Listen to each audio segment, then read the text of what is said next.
Mecca defence pact, যেখানে এক কাতারে সৌদি, তুরস্ক, পাকিস্তান প্রভাবশালী এই তিন দেশই মধ্যপ্রাচ্যের অন্যতম মার্কিন মিত্র, অথচ তৈরি করেছে নতুন নিরাপত্তা জোট।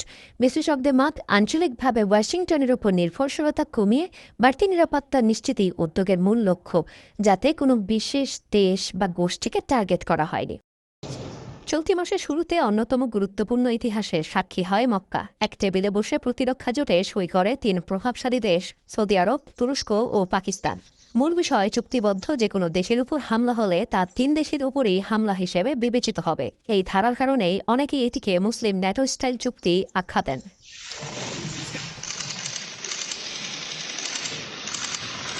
গুরুত্বপূর্ণ বিষয় হলো, এই তিন দেশই যুক্তরাষ্ট্রের মিত্র এবং ওয়াশিংটনও এদের প্রধান নিরাপত্তা সহযোগী। প্রত্যেকের কাছে রয়েছে মার্কিন অস্ত্রভাণ্ডারের সহায়তা। তবুও যৌথ প্রতিরক্ষা চুক্তি সইয়ের মাধ্যমে মধ্যপ্রাচ্যের নিরাপত্তা কাঠামোয় পরিবর্তনের ইঙ্গিত দিয়েছে দেশগুলো। বিশ্লেষকদের মতে, চুক্তিটি মূলত যুক্তরাষ্ট্রের পাশাপাশি আঞ্চলিক নিরাপত্তা জোরদার ও অতিরিক্ত কৌশলগত বিকল্প তৈরির বিশ্লেষকদের মতে চুক্তিটি মূলত যুক্তরাষ্ট্রের পাশাপাশি আঞ্চলিক নিরাপত্তা জোরদার ও অতিরিক্ত কৌশলগত বিকল্প তৈরির উদ্যোগ।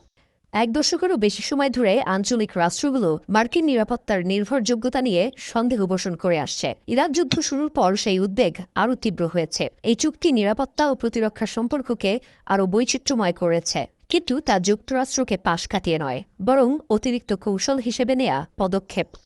সৌদি আরবের জন্য বিষয়টি বিশেষভাবে গুরুত্বপূর্ণ। দীর্ঘদিন যুক্তরাষ্ট্রের ঘনিষ্ঠ মিত্র থাকা দেশটি এখন তুরস্ক ও পাকিস্তানের মতো আঞ্চলিক শক্তির সাথে প্রতিরক্ষা সহযোগিতা বাড়িয়ে নিজেদের নিরাপত্তা কাঠামোকে আরও বহুমুখী করতে চাইছে। এটি অন্যতম বড় ভূ-রাজনৈতিক লক্ষণ, যা থেকে বোঝা যায় যে মধ্যপ্রাচ্যের আঞ্চলিক ব্যবস্থা নতুন রূপ পাচ্ছে। এর তাৎপর্য একটি আনুষ্ঠানিক সামরিক জোটের চেয়ে বেশি। আঞ্চলিকভাবে গুরুত্বপূর্ণ রাষ্ট্রগুলো কিভাবে তাদের নিরাপত্তা পুনর্মূল্যায়ন করছে সে সম্পর্কে এটি বার্তা দেয়। প্রাথমিকভাবে ওয়াশিংটনের উপর নির্ভর করার পরিবর্তে সৌদি আরব তার নিরাপত্তা অংশীদারিত্ব প্রসারিত করছে। তবে মক্কা চুক্তি কোনো বিশেষ দেশ বা গোষ্ঠীকে টার্গেট করে সম্পাদন করা হয়নি বলে অভিমত বিশ্লেষকদের, বরং এককভাবে ওয়াশিংটনের উপর নির্ভরশীলতা কমানোই মূল উদ্দেশ্য।